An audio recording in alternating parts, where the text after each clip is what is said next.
开风灾为中南部带来从来唔是有过的大灾难，唔但像山那般破坏体，就连火土也多一点杀伤，还能看出来火把处理的重要性。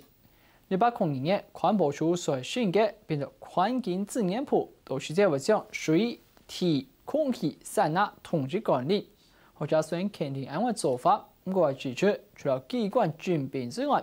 其实做一种流域处理来做。了解环境的新在里，降水深度开发来环保的评分点。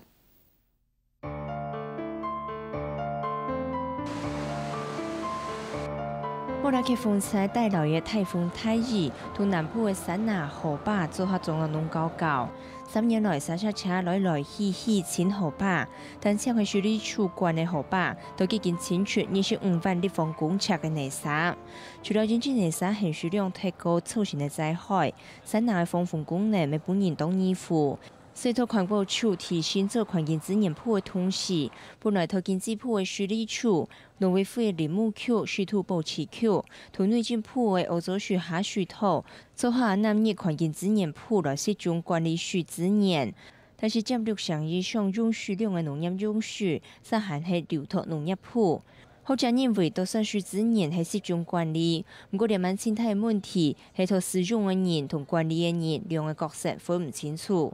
供水在水利署，可是农业整个使用它系统啊，相关系统在农委会，所以它占有很大的权利。可是这管理上，如果说你的供水系统使用者是农民，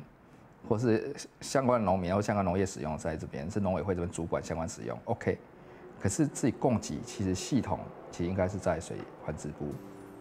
它才能做资源的调配嘛。除了是3级的机关分配管水同流域以外，环境资源部还按算增设水同流域司、气候变迁司、大气循环司列的幕僚单位。好者至少讲，因为气候同环境是相互影响的，真正有灾难的事，责任阿每人来管。在头连满规划组织的事，则分得清清楚楚。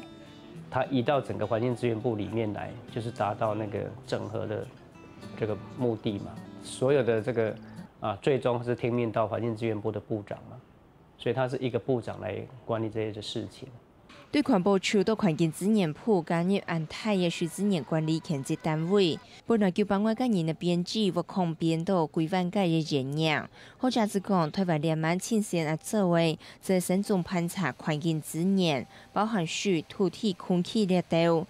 了解台湾的环境还是负担极大的开发，将来做规划，将是达到台湾环境的永续发展。卡新闻记者为日文会特别报道。